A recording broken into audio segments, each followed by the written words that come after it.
How to connect Airtable in N8N.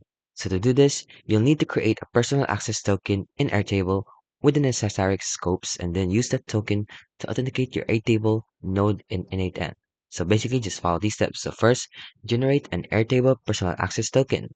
So go to the Airtable Developer Hub and navigate to the personal access tokens. Then click the plus create new token and then give your token a descriptive name like N8N integration. Then select the necessary scopes like data records read, data records write, and some schema-based read. So specify the bases you want to grant access to, then click Create Token and copy the generated token and keep it secure. Then you want to configure the Airtable node in N8N. So in your N8N workflow, add an Airtable node.